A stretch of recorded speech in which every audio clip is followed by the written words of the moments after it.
Bonjour à tous. Bonjour tout le monde. Alors, ça fait longtemps qu'on s'est pas retrouvés. Ça fait un petit moment, La c'est vrai. canicule nous a tués. Et puis avec les enfants aussi, il y a eu quelques fois où on n'a pas eu non plus. Mais ouais, Ouais. en fait, c'est les On a, vacances, mais on a perdu le rythme. c'est bien pris quoi. Ouais, oui, c'est pas de tout repos les vacances. Pour qui les vacances sont du repos? Manifestez-vous. Ouais, Non, ça va, ça va. on va On pas ne se se plaindre. plaint pas, on ne se plaint pas. Ce serait pas bien. Alors aujourd'hui, on va aborder un terme sympathique. Eh oui, Qu'est-ce que vous en pensez? tremblez, pauvre fou. La crainte de l'éternel. Yeah. C'est un sujet qu'on entend assez régulièrement en vrai, je pense. Oui. En vrai, En tout cas, c'est une notion. Franchement, est-ce qu'on en entend régulièrement parler? Je suis pas sûre. Ça dépend dans quel milieu, peut-être. Ça dépend. c'est pas rarissime quoi, je veux dire. Non, c'est quelque chose Moi, j'en qu'on ai a tous entendu, entendu. ouais, j'ai entendu des prédications dessus plusieurs fois. Oui. C'est. Mais je sais pas si. Enfin, à vous de nous dire, ceux qui veulent mettre des commentaires, si vous en entendez souvent parler, mais moi, j'ai pas l'impression. Après, on est très. Enfin, chacun est dans sa petite bulle, on se rend pas compte, mais. En tout cas, moi, c'est vrai que, en fait, les choses qui me viennent tout de suite avec ce thème-là, c'est la crainte de l'éternel, donc avoir peur de l'éternel. Ouais. C'est pas forcément ce qui est prêché, mais c'est souvent quand même la sensation qu'on peut avoir de ce terme-là, puisque c'est quand même ce que ça veut dire à la base en Oui, oui, français. oui, oui. Et souvent, moi, c'est ce que j'ai beaucoup entendu, en tout cas dans les prédications. En fait, on donne comme synonyme plutôt la révérence, le respect. Oui. Oui, ça aussi, j'ai entendu. Donc moi, c'est les deux choses qui me viennent en premier. Et pourquoi en fait ce thème-là? Parce que il y a pas longtemps, j'ai tilté sur quelque chose. Ça m'a fait comme un petit déclic. De la petite ampoule qui s'allume. Ouais. Parce que on parle de la crainte de l'Éternel, mais dans la Bible, on parle aussi d'une autre crainte, Mm. la crainte des hommes. Et ouais. Et là, bizarrement, on n'a pas tout à fait la même définition. Non, c'est ça. Et je trouve que, de rapprocher les deux, je trouve ça vraiment intéressant en fait. Parce que c'est dommage, j'ai pas pris les versets qui parlent de la crainte des hommes, mais on est appelé à ne pas craindre les hommes justement, Bah oui. mais à craindre Dieu. Et finalement, quand on dit par exemple, quand on n'ose pas afficher notre foi, Mm. on sait que c'est qu'on a la crainte des hommes. Oui. C'est ce qu'on peut dire. D'ailleurs, il y a. Alors, j'ai pas les références, mais j'ai lu il y a pas longtemps. Quand. Je sais pas si c'est dans plusieurs évangiles ou un seul, mais en tout cas, dans les évangiles, à un moment, c'est précisé qu'il y avait aussi des pharisiens qui croyaient en Jésus, mais comme ils avaient la crainte des hommes, et ils avaient la Oui, crainte de se faire rejeter de c'est la vrai. La crainte synagogue et des tout. Juifs, ouais, La exactement. crainte des Juifs, alors Ouais. c'est pareil en fait. Ouais, complètement. Donc, Bah oui. et du coup, ils se manifestaient pas publiquement, en tout cas, en soutien à Jésus. Mais en fait, au fond, en privé, ils le disaient. C'est ça. Et en fait, c'est beaucoup plus facile d'appréhender la notion de crainte des hommes, je trouve, que celle de crainte de Dieu. Et quand on met les deux en parallèle, du coup, ça peut nous aider aussi à mieux comprendre, mieux voir, sans dire que c'est de la révérence et du respect, c'est faux, c'est pas ça que je dis. Mm. Mais il y a une notion qui va un peu plus loin, je pense, quand même. Parce que quand on dit qu'on a la crainte des hommes, en fait, qu'est-ce qu'on se dit? Mince, si je dis ça, ou si je fais ça, qu'est-ce qu'ils vont penser de moi? C'est ça. Qu'est-ce qui va m'arriver? Et si la crainte de l'éternel, c'est cette question qu'on se pose, Mm. qu'est-ce que Dieu va penser de moi si je fais ça? Mm. Tout de suite, c'est beaucoup plus concret, Mm. et ça, je trouve que ça a beaucoup plus de sens en fait, c'est beaucoup plus impactant en tout cas, je trouve, Ouais. de voir les choses comme ça. Et si on se dit justement, ouais, ça me fait penser, tu sais, des fois, il y en a qui avaient des bracelets, what would Jesus do? Que ferait Jésus? Ouais. Ça va un petit peu dans ce sens-là, quoi. Qu'est-ce que Dieu pense de ce que je peux dire ou de ce que je peux faire? Est-ce que ça compte pour moi, en fait? Est-ce que je me pose la question? Et je pense que ça peut être une bonne définition de la crainte de l'éternel. C'est John Beaver ou Beaver en anglais qui dit un truc comme ça. J'avais lu il y a longtemps maintenant, donc je pense pas que je me trompe, mais en gros, il disait que pour lui, la crainte de l'éternel, c'était en fait la crainte d'être coupé de lui. Ouais, ça peut aussi, ouais. Et que c'était pas l'idée d'avoir peur qu'il nous fracasse. Parce qu'en fait, humainement, quand tu dis que tu crains quelqu'un, il te fait flipper, quoi. En Ouais. fait, en tout cas dans le langage aujourd'hui courant. Oui. Et je pense que c'est pour ça que soit on en parlait un peu trop de cette manière-là dans les églises. Je trouve qu'on en parle peut-être moins, mais parce qu'aussi on a un peu... justement, il y a eu des excès et en fait, on se rend pas compte, mais culturellement, on est en Occident, en tout cas en France, on est très influencé, sans qu'on s'en rende compte, par la culture grecque et toute l'imagerie aussi des dieux grecs et de l'enfer selon la mythologie grecque. C'est pas moi qui le dis, c'est les historiens, les chercheurs chrétiens aussi qui disent en fait que au Moyen Âge, les théologiens chrétiens se sont fait beaucoup influencer par Platon, etc. Mm. Et en fait, c'est pour ça aussi qu'après, quand on lit dans la Bible la crainte de l'Éternel ou quoi, on s'imagine vraiment genre comme Zeus avec sa courroux. foudre qui va nous jeter dessus sa foudre parce qu'on a fait une boulette, quoi. Ouais. Mais par contre, c'est vrai que quand on parle de la crainte des hommes, on s'imagine pas ça. Non, C'est on vrai. a la crainte, souvent d'ailleurs, c'est vrai, la crainte d'être rejeté. Oui, c'est Alors- pas la terreur des hommes parce qu'ils seraient en colère ou quoi. C'est ça, C'est plutôt ils vont me rejeter, ils vont se moquer, C'est ils ça. vont penser ça de moi. c'est ça. Alors, il y a quand même peut-être le côté aussi physique. Enfin, si on regarde... on peut, disons que c'est un peu un tout, mais par exemple, Saül, on dit aussi qu'il avait la crainte des hommes plutôt que de Dieu. Mm. Il a préféré pas attendre Samuel pour faire le fameux sacrifice là avant la bataille parce qu'il s'est dit... Oui, bah là du coup, j'ai peur, en fait, ils vont se barrer, ils vont pas me Ouais. suivre. Peut-être que... Enfin, je sais plus trop dans mon souvenir s'il y avait Mais là, une dans ce dimension, ils vont me tuer, ils vont se révolter contre moi. mais dans ce contexte, ça veut bien dire que la crainte des hommes, c'est en fait, je réponds aux attentes des Voilà, hommes. c'est ça, je réponds. C'est ça. Et donc, si on transpose, la crainte de l'Éternel, c'est je réponds aux attentes ou aux demandes de Dieu. C'est ça. Je trouve ça sympa, moi, Ouais, comme ça- réflexion. En fait, c'est intéressant. Je sais, quand tu me l'as dit, je me dis, ah ouais. On s'est dit, on va faire un Ouais, podcast. on de s'est ça. dit, voilà, c'est ça. Parce que j'ai trouvé ça très pertinent, parce que c'est vrai que c'est une notion un peu difficile à appréhender, surtout voilà, dans notre culture moderne. Mm. Et sauf qu'on voit bien, en fait, il y a souvent un truc où on se dit, et ça colle pas, quoi. C'est ça. Le Dieu d'amour, Jésus, l'incarnation même de Dieu, Ouais. c'est pas ça qui se Non. reflète de lui. Non. Personne n'avait C'est pas peur craignez-moi, de Jésus. attention. Ouais. C'est pas du tout ça. Et en même temps, j'ai envie de dire, la crainte de Dieu, c'est quelque chose de sain dans le sens sanitaire. Mm.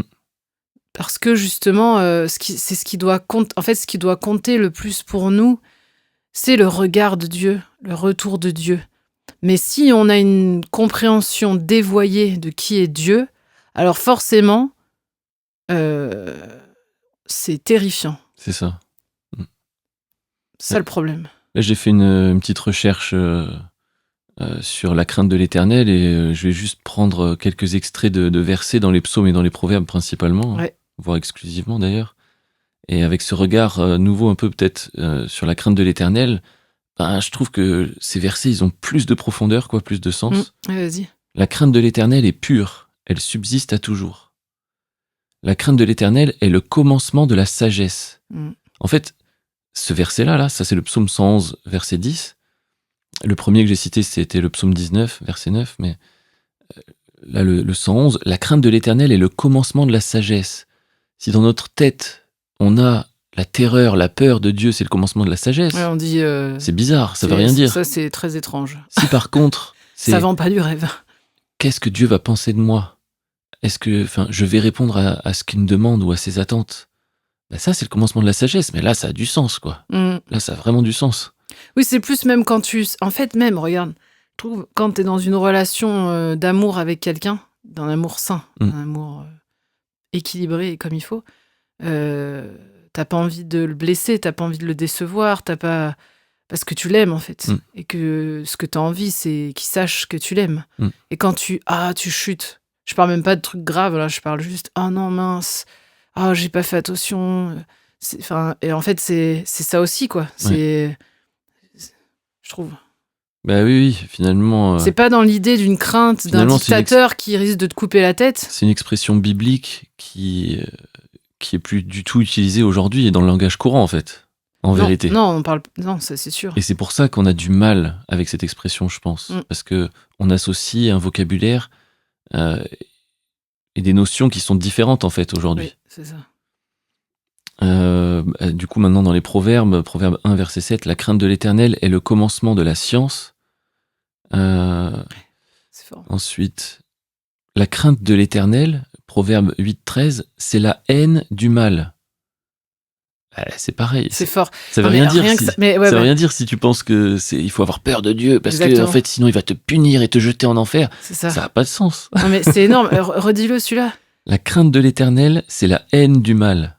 C'est ça. C'est parce que parce que justement suivre Dieu, obéir à Dieu, être en relation avec lui, l'aimer, être aimé par lui, c'est ce qui t'empêche d'être dans le mal. Bah ouais. Et c'est ce qui empêche le mal d'arriver. Mm. Donc c'est pour ça qu'il dit ça. Donc ne pas avoir la crainte de l'Éternel, mais celle des hommes, parce qu'on a, en fait, c'est soit l'un soit l'autre, qu'on le veuille ou Finalement, non, ouais. c'est comme ça. Soit on veut se fondre au desiderata de ce monde. Mm. En fonction, c'est chacun différent, mais en tout cas, c'est des trucs du monde. Mm. Et ben, en fait, le truc, c'est que ça te coupe de Dieu. Et donc, en fait, si vraiment tu aspires au bien, le vrai bien, je parle pas de pas voler ou quoi, mais le bien ultime. Mm. Si tu aspires au bien ultime, à la justice et à l'amour ultime, tu peux pas ne pas avoir la crainte de Dieu. Mm. Parce que sinon, tu as la crainte des hommes. Et du coup, c'est du coup ne pas haïr le mal. Parce qu'au final, C'est ça. ça va jusque-là. Si on comprenait ça comme ça, Mm. on s'empresserait d'arrêter de craindre les hommes. Et on a besoin de ça. Bah oui, on en a besoin grandement. On en a tous besoin. Là, il y a d'autres promesses en lien avec la crainte de l'Éternel. Proverbe 10, 27. La crainte de l'Éternel augmente les jours, mais les années des méchants sont abrégées. Donc là, il y a ceux qui craignent, en fait, c'est ceux qui sont pas méchants. Du coup, dans le contexte. Le proverbe 14, 27. La crainte de l'Éternel est une source de vie. Enfin, c'est excellent, ça aussi. Ouais. Mieux vaut peu avec la crainte de l'Éternel qu'un grand trésor avec le trouble. C'est clair. Ça, Est-ce c'était que le psaume 15. T'es un méchant, du coup. Tu vas mal finir. Ouais. C'était le verset 16. Et dans le psaume 15 aussi, verset 33, la crainte de l'Éternel enseigne la sagesse et l'humilité précède la gloire.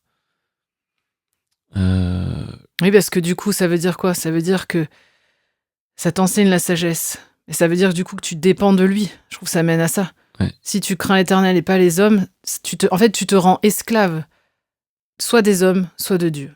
C'est ça. Dépendant soit des hommes, soit de Dieu. Ouais, Et vu que c'est ni Dieu, la ni maître, sagesse, ça n'existe pas en fait. ça n'existe pas, ni Dieu ni maître. T'inquiète. C'est une illusion. Voilà l'illusion totale. Mais en fait, si tu te rends dépendant de Dieu, vu que Dieu c'est la sagesse incarnée, c'est lui, c'est son essence même, Ouais. et c'est lui qui a créé le monde, donc tout son fonctionnement est fait par lui. Donc si tu veux être en harmonie, si tu veux vivre vraiment, malgré le péché, etc. encore et tout ça, ça peut être que en lui. Ça peut être qu'en étant dépendant de lui, vu que c'est lui l'auteur et le créateur de tout. C'est complètement une folie en fait de vouloir se détacher de lui pour suivre ses propres trucs qui en fait ne viennent même pas de toi-même vraiment. Tu t'en rends pas compte, mais t'es influencé. On n'est jamais sans influence. Ça c'est sûr. Et puis bon, un dernier pour la route qui reprend un précédent, le proverbe 19, 23. La crainte de l'Éternel mène à la vie. Et en fait, mène à la vie, quoi. Donc moi, là je pense à tous ceux qui prêchent l'évangile en mode repentez-vous, sinon vous allez crever en enfer. Ça instaure une crainte de l'Éternel qui est pas du tout biblique et pas du tout bonne, en fait. C'est pas du tout la motivation. Et ça mène pas à la vie. Non. En fait. Enfin, quel est l'avantage pour nous d'avoir peur d'un Dieu pour essayer d'échapper à l'enfer? Enfin, déjà, dans le fonctionnement même, on voit bien que ça n'a rien d'un caractère divin, ça, qui se déploie dans le cœur de l'homme. Et là, ce que tu viens de dire, c'est exactement ce que j'ai dit tout à l'heure avec l'influence grecque. C'est cette idée de l'enfer comme ça, de l'utiliser comme ça, c'est très particulier, en fait. C'est pas dans la tête des premiers chrétiens, ils prêchent jamais ça, c'est pas ça, en fait. Et ce qui est intéressant, d'ailleurs, par rapport à ce sujet, vu qu'on en parle, parce que Jésus, il en parle quand même, de l'AGN, du feu de Oui. l'AGN, comment éviterez-vous le Mais- supplice de l'AGN, etc. Mais il parle pas à n'importe qui quand il dit ça. Hein. Mais c'est ça justement. C'est jamais à des pécheurs, entre guillemets, Oui. aux yeux des hommes.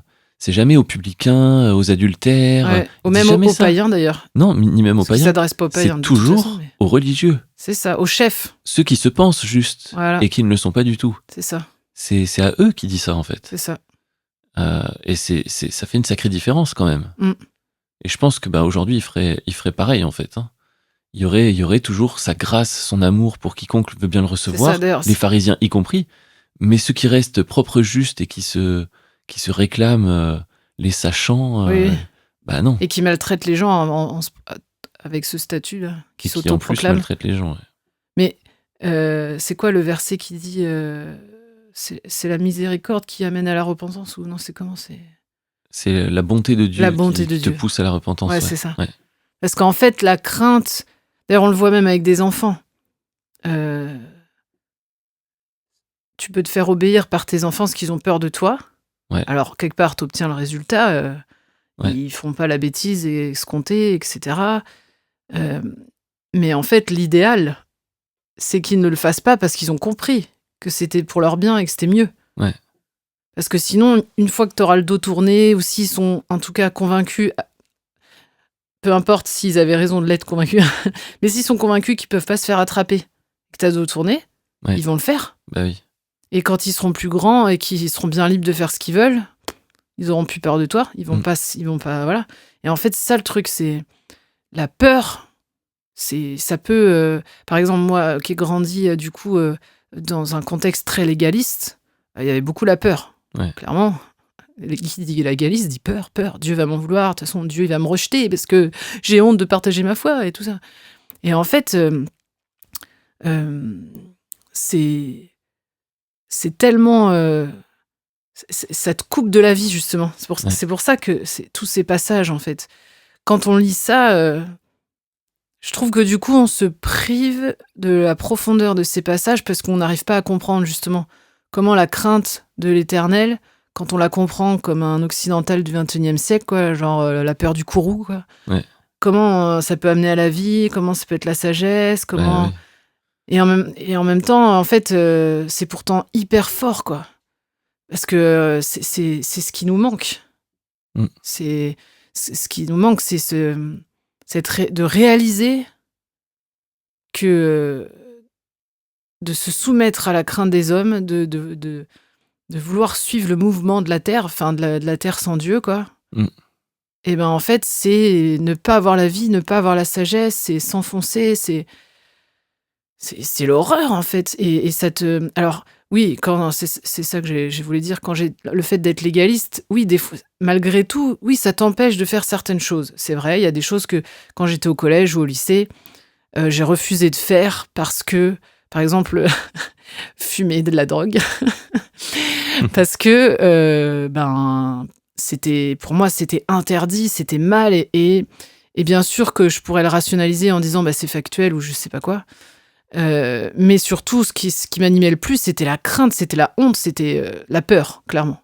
C'était la peur. Ouais. La peur de perdre le contrôle. Imagine, j'essaye et ça me met dans un état de dingue. Et non. Donc, quelque part, ça m'a empêché de faire n'importe quoi.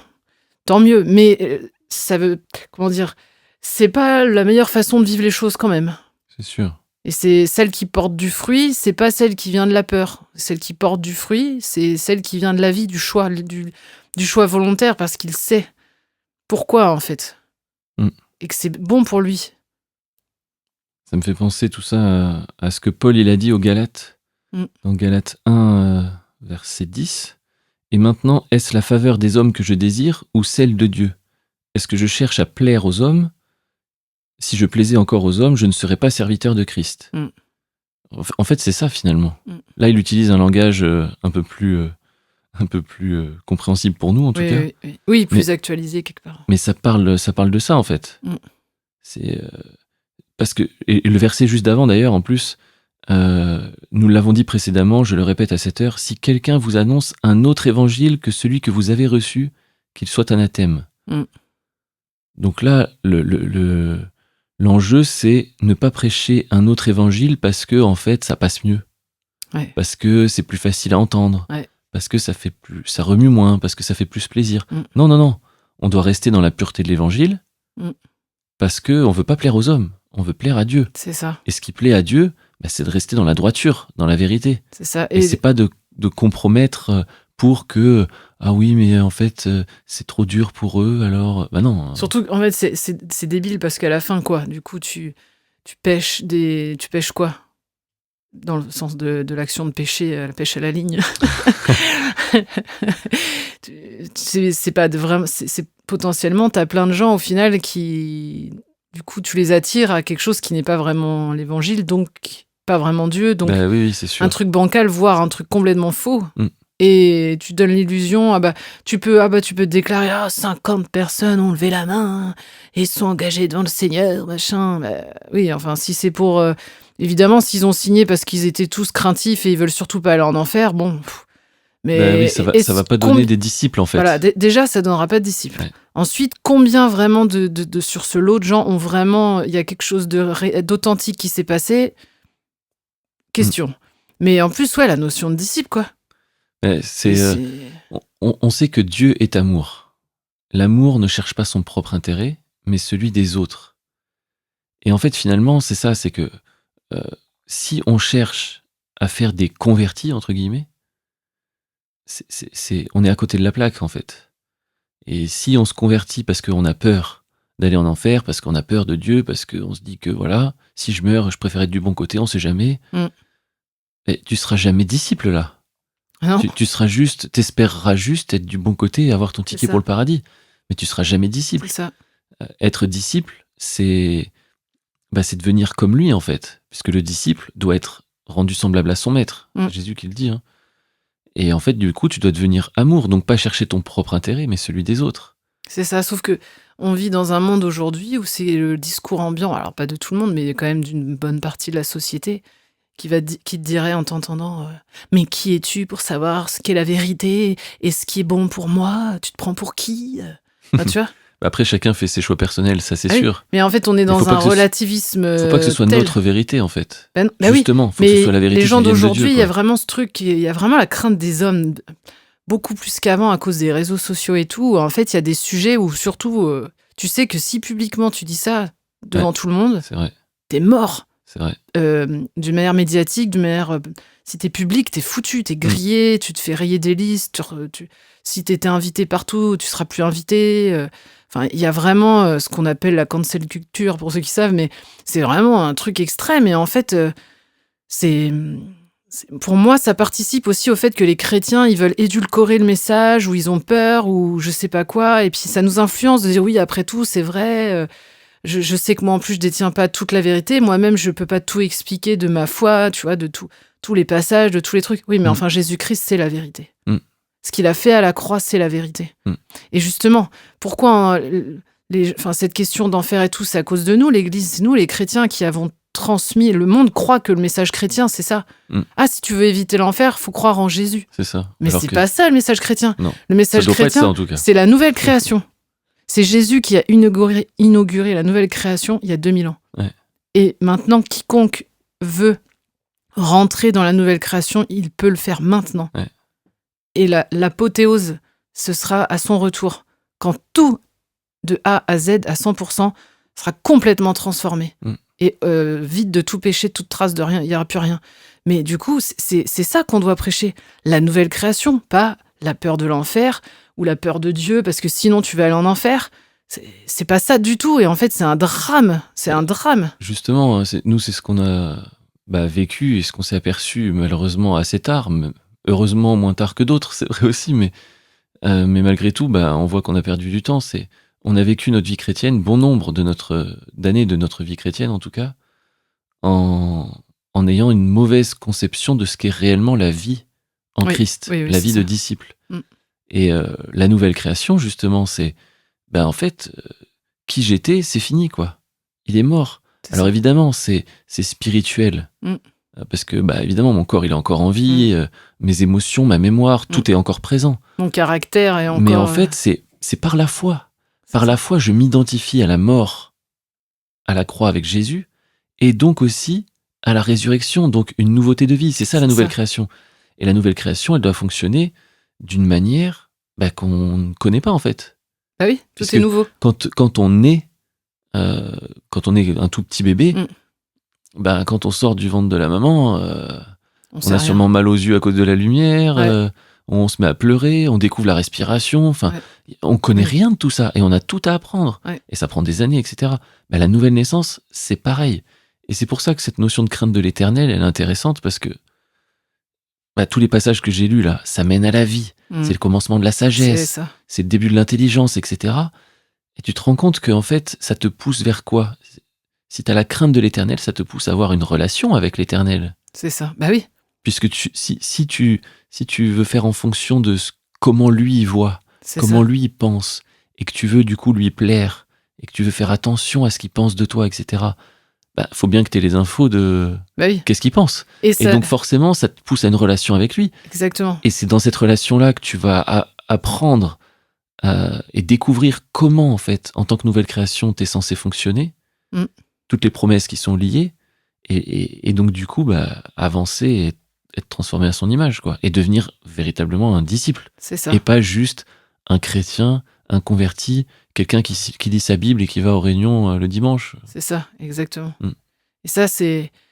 En fait, j'invite chacun vraiment à comprendre que même si vous écoutez des messages peut-être de très haute qualité, parce qu'il y en a, heureusement, mais en fait, le problème, c'est de ne pas s'approprier, enfin, comment dire, tout ce qu'on entend des enseignants, à droite, à gauche, ou les livres d'enseignement qu'on peut lire, etc. Moi, la première, j'écoute, dès que je fais du ménage ou quoi, j'écoute un truc, je lis pas mal de bouquins, mais on a besoin que le Saint-Esprit nous parle directement. Parce que sinon, c'est, du coup, par exemple, la sagesse de Dieu. Ah pasteur bidule ou enseignant machin ou prêtre chose, il a dit que normalement un chrétien, il fait comme ci, comme ça. Alors du coup, je vais faire. Comme j'ai dit, ça c'est une manière légaliste, Ancien Testament de faire. Ça veut pas dire qu'en soi, par exemple, l'adultère, oui, c'est mal. Donc le problème n'est pas forcément en soi le fond. Le fond, c'est mais pourquoi, enfin, et en fait, alors l'adultère, c'est un petit peu, même si on pourrait s'amuser à philosopher, pourquoi vraiment pour Dieu, c'est, bref. Mais en soi, il y a des trucs peut-être plus tendanciels ou en tout cas aujourd'hui où on serait un peu plus hésitant ou je sais pas quoi. Mais il faut apprendre à aller vers Dieu et à lui dire Seigneur, je veux vraiment savoir si est-ce que c'est bon pour moi, ça, je sais pas. Comment tu vis ça? Et c'est pas à X, Y personne de te dire ce que tu dois faire. Non, bien sûr, ils peuvent te donner leur avis si tu les connais personnellement, ou tu peux écouter un message, etc. Mais ce que tu vas avoir besoin, c'est d'entendre le Saint-Esprit qui t'atteste, qui te met cette paix à l'intérieur de toi, cette espèce de poids, là, tout d'un coup, tu sens ce poids, tu sais que c'est la vérité, ça s'ancre en toi, et c'est comme ça. Et parce qu'en fait, sinon, on est toujours en train de suivre quelqu'un ou quelque chose, mais jamais pour soi-même. Donc en fait, on reste dépendant des hommes et pas dépendant de Dieu. Exactement. Il faut apprendre à ok Seigneur, c'est super tout ce que j'ai entendu, ça me parle, ça nous parle à notre intelligence, au cerveau, quoi. Très bien. Mais ok, mais du coup Seigneur, je veux vraiment que ça me pénètre. Je veux que ce soit vivant. Parce que sinon en fait. C'est pas que ça sert à rien, mais ça va pas faire une grande différence, quoi. Ouais. Non, mais c'est sûr, il faut pas dépendre des autres, faut pas dépendre des hommes, faut dépendre de Dieu. Ça veut pas dire que Dieu n'utilise pas les autres. Bah non. Mais faut être conscient quand même que dans notre vieille nature, notre nature pécheresse, le vieil homme, enfin la nature déchue, vous l'appelez comme vous voulez, on a quand même ce réflexe, cette propension à fuir Dieu. Ouais. C'est Paul qui dit la chair ne veut pas se soumettre à Dieu, elle ne le peut pas en fait. Et tant qu'on est charnel en fait, on va vouloir fuir Dieu. Et il y a qu'à voir, parce que beaucoup sont attirés par exemple par le surnaturel, les miracles, les guérisons, etc. Alors oui, très bien, je veux dire, ça doit faire partie de la vie des croyants normalement, c'est certain. Mais c'est pas ça la garantie d'une vraie relation avec Dieu. on voit dans le désert, quand le peuple d'Égypte le peuple d'Égypte, Le le peuple peuple hébreu. d'Israël est sorti d'Égypte, ils ont vu des miracles, des prodiges, des trucs de fou que, franchement, en si peu de temps, ils ont vu tellement de choses, tellement de choses. Ils arrivent dans le désert, il y a Dieu qui se manifeste encore, il est là, il vient vers eux pour établir une alliance, etc. Et eux, ils ont la crainte, mais dans le mauvais sens pour le coup. Et du coup, ça produit quoi? Ah non, Moïse, toi tu vas lui parler, puis tu nous diras. Nous, on fera ce que toi tu nous dis, on va te faire confiance. Ouais. Mais ça, c'est trop dommage, en fait. Et faut comprendre que naturellement, et quand je dis naturellement, c'est-à-dire dans la chair, on a cette envie-là de délégation. Bon, allez... C'est plus confortable, en vrai. Voilà. En fait, pourquoi? Parce que c'est pareil que la religion, l'esprit Jésus, religieux. il a dit, si tu veux être mon disciple, tu dois porter ta croix. Et tu dois me suivre. Tu dois renoncer tous les jours, etc. C'est ça, le truc. C'est pas du sadomasochisme. Hein. C'est juste que, en fait, si on veut être le disciple de Christ, ça veut dire qu'on veut marcher dans la nouvelle création. Et pour marcher dans la nouvelle création, faut abandonner l'ancienne. Exactement. Si t'abandonnes pas l'ancienne, tu peux jamais rentrer dans la nouvelle. C'est ça. Et le truc, c'est que quand on délègue tout le temps tout, si on se contente d'écouter des messages et qu'on sait que c'est la vérité, et puis que ça peut nous toucher même émotionnellement, même dans notre cœur, on se dit ah ouais, tout, etc. Mais le problème, c'est que il n'y a pas de relation là. Il n'y a pas de relation, surtout si derrière, on continue notre vie et on met rien en pratique. Oui. Alors que normalement, en fait, c'est... Quand on est touché par le Saint-Esprit, voilà, on doit méditer, ruminer, entre guillemets, le truc, pour savoir comment Dieu il veut que ce soit implémenté dans notre vie, et pour qu'on avance, pour qu'on progresse. On ne doit pas juste rester tout le temps dans le même état, c'est-à-dire le fameux métro boulot dodo. Hein. Tout le monde n'est pas en région parisienne, évidemment, mais Nous, les premiers. mais la routine, je veux dire, le quotidien, et quand on est chrétien, on rajoute le dimanche matin, et puis ses 5 minutes de prière le matin, ou sa petite lecture de la Bible dans la journée, et peu importe si les chiffres sont plus hauts, en fait. Si c'est que des « il faut que », et puis j'ai coché les bonnes cases, en fait, sans se rendre compte, on se croit spirituel, mais on est encore dans la vieille nature. C'est ça la religion, c'est les choses que tu fais pour rejoindre Dieu, quoi. Comment dire non, pas pour rejoindre Dieu, mais pour croire que Dieu va t'accepter. Voilà, du coup. c'est ça. C'est les choses que tu mets en place, mais qui, en fait, sont encore...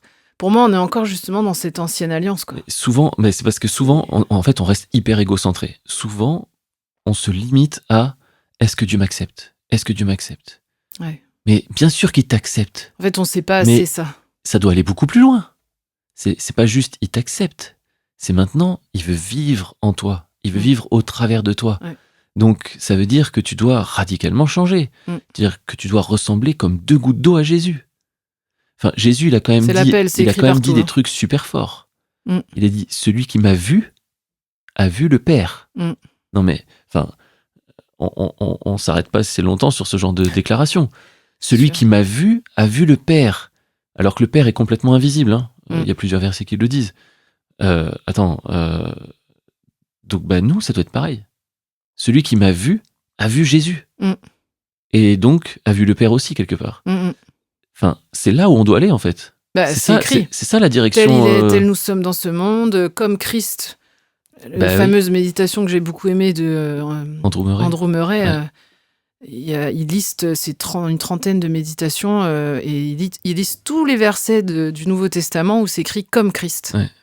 Et je peux vous dire que quand vous lisez ça, que vous réalisez purée, mais... On en est loin. Oui, puis c'est comme si on m'avait jamais dit. Oui, c'est vrai. Parce qu'on se contente parce que justement, c'est moi j'ai grandi avec, non mais c'est Jésus, de toute façon on sera jamais comme lui, donc voilà. Et donc du coup, il y a une espèce d'esprit de démission là, non mais voilà quoi, on va faire ce qu'on peut, hein, puis ça va bien, ça va aller, tu vois. Mais non, c'est pas ça. C'est parce qu'on veut se contenter juste de la partie pour nous, quoi. On veut le petit confort que ça nous amène, tout en pouvant garder ce qu'on peut garder. Et une fois encore, la religion, c'est confortable parce que justement, c'est de consommation. C'est-à-dire, on m'a dit, j'ai la liste de tout ce que je dois faire pour que tout se passe bien. alors je vais le faire. C'est quand même beaucoup plus simple que d'être quelque part les pieds dans le vide chaque jour qui passe. Parce qu'en fait, Dieu, Oui. en gros, c'est ce qu'il nous dit. On est dans le vide, on voit pas le sol. Il nous dit, vas-y, avance. Et là, t'es sérieux là? Oui, oui, oui, oui, fais-moi confiance. Et en fait, c'est qu'au fur et à mesure que tu fais des pas que tu te dis, ouais, en fait, purée, oui, Ouais. oui. Alors des fois, bah, tu tombes, tu paniques, tu te tournes à gauche, tu fais, ah, où suis-je? Enfin, mais t'apprends en fait. Ouais. Et après, tu cours. Et tu t'en fiches parce que t'apprends à reconnaître. Tu suis la voix de ton père chaque jour. Et en fait, quand Jésus il dit je ne fais que ce que le père, ce que je vois le père faire, Ouais. on s'imagine un truc mystique, genre complètement. Alors, je dis pas que Il n'y a pas eu d'expérience de ce je dis genre, pas mais que Jésus n'a pas vu des choses palpables dans ouais. dans ce cadre-là, mais je pense vraiment que c'était pas aussi palpable que ça la plupart du temps. Et c'est en fait l'union. En fait, elle est tellement. C'est son entièreté. Mm. C'est la seule chose qu'ils connaissent. Ouais. Que en fait, ben, quoi qu'il fasse, c'est toujours inspiré. Mm. C'est qui décide d'aller à droite, à gauche, etc. Parce qu'il il est en totale fusion. Mm. Et en fait, il se pose pas de questions. Il fonctionne depuis son père. Que nous, on fonctionne depuis nous-mêmes, mais on veut rajouter, on veut saupoudrer le tout. C'est un peu la poudre de fée, quoi. Nous, on veut que que ça fasse briller le truc, mais par contre, on veut que ça reste depuis nous, quoi. Mais non. Et en fait, Jésus nous invite à lâcher ça. C'est ce truc ultime pour l'être humain. C'est pas genre, ah, tu vas en baver, ouais, porter sa croix, ça veut dire tu vas être malade, tu vas avoir des problèmes. Ça n'a rien à voir avec ça. Non, mais non. C'est arrêter de tout contrôler, de tout décider dans ta vie, de tout faire depuis toi-même. Mm. Et ça, c'est la chose la plus difficile qu'un être humain puisse faire. C'est d'abandonner le contrôle de sa vie Ouais. à Dieu. Et grande nouvelle, ça ne se fait pas en un jour. Donc ça sert à rien de chercher un truc de fou. C'est déjà, Seigneur, j'ai envie de vivre ça. Montre-moi aujourd'hui dans ma vie dans quel domaine faut que je te lâche les rênes là. Quel est celui qui est vraiment en tension, celui qui a un impact là, que je suis mûr là, il est temps que je réalise, il est temps que je lâche. Et puis il faut persévérer, faut prier, il faut demander à Dieu, il faut continuer. Et en fait, au fur et à mesure, ça va s'éclairer. Peut-être que vous ferez partie de ceux qui allaient avoir une grande visitation, boum, ou ressentir un truc de fou, tant mieux. Mais si vous êtes plus comme moi... Ça va être dans le murmure du quotidien ou dans les circonstances, tout d'un coup, vous avez rien réfléchi et tout d'un coup, vous entendez un truc ou l'algorithme YouTube ou quelqu'un vous dit « Tiens, j'ai pensé à toi. » Hop, tu cliques sur la vidéo et t'entends et là, il y a le Saint-Esprit qui appuie et qui vient de te dire « Voilà, là, il y a un sujet, Sarah. Et ça, je veux faire quelque chose. » Et ça, c'est pareil pour tout le monde. En fait, il faut laisser Dieu nous montrer là où on a besoin. Et on s'en fout du voisin ou de ce qui semblerait être le truc ultime ou le truc le plus... qui semblerait le plus important, le plus fort, le plus mature. Non, on s'en fiche. Il n'y a que Dieu qui sait pour chacun de nous. Et c'est le meilleur moyen de rentrer dans la vie. C'est ça. Et finalement, la crainte de l'Éternel, ça t'amène justement à pas te contenter de ta petite vie pépère de chrétien du dimanche, entre guillemets. Ça devrait nous C'est dramatiser. pas méchant ce que je dis, mais ça te pousse à te poser des questions, à chercher en fait, à chercher beaucoup plus profondément pour avancer en fait, tout simplement. C'est ça. Parce que c'est ça qu'on se rend compte, hein, quand on vit une vie de chrétien charnel, on n'avance pas. Ouais. Alors que quand on vit une vie de disciple, on avance, on grandit en maturité, en sagesse, en connaissance, en amour, on est transformé à son image. Donc c'est un bon indicateur en fait. Ouais, c'est sûr. Est-ce que ma vie, elle évolue, spirituellement parlant? Ouais. Est-ce que je ressemble chaque jour un peu plus à Jésus? Ou est-ce que en fait, ça fait 15 ans que je vis la même vie et que je suis resté le même? Ça nous montre si on a besoin d'un peu plus de crainte de l'Éternel ou pas, quoi. Ouais. Quelque part. Ouais. Et donc voilà, pour ce sujet en tout cas. C'est une bonne nouvelle. Ah ça, c'est une bonne nouvelle. Il faut pas le prendre, je le répète volontairement parce que l'esprit humain est tortueux. Mais c'est une bonne nouvelle. Si vous vous êtes reconnu là dans le descriptif de Stéphane, ça fait en fait 15 ans que je suis à peu près le même. Ouais. En fait, j'ai l'impression de traverser la vie d'une manière monotone, avec les épreuves qui viennent et qui partent et reviennent, et voilà. Alors, pas de culpabilité, évidemment, voilà. parce que ça sert à rien. Pas de culpabilité. Mais juste la horreur. repentance. Et la repentance, c'est quoi?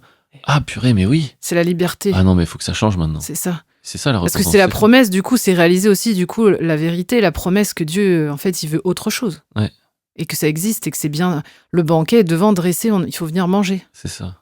C'est ça, en fait. C'est une bonne nouvelle. Voilà. C'est-à-dire qu'il y a une solution pour ta vie. Voilà. Donc maintenant, quand on entend crainte de l'éternel, on n'a plus peur. On tend plus le dos. Et on se dit, ouais, en fait, Ouais. je veux savoir ce que Dieu veut Je pour veux ma surtout vie. pas m'éloigner de son regard sur moi. Ouais, je veux faire attention à ce qu'il pense de moi et donc avancer dans ses voies. Ouais. Et puis c'est là que ça va nous donner la vie. C'est ça. Parce que c'est un regard qui nous élève. C'est lui qui appelle les choses qui ne sont pas à être. Ça, c'est bouleversant. Ça peut guérir et libérer. Franchement. Complètement. Voilà. En espérant que ce petit partage aura pu encourager quelques personnes. En tout cas, moi, j'ai bien aimé. Bah oui. Moi aussi. Et puis, on se retrouvera un prochain jour. Exactement. Pour un autre sujet. Allez, à la prochaine. À la prochaine, au revoir.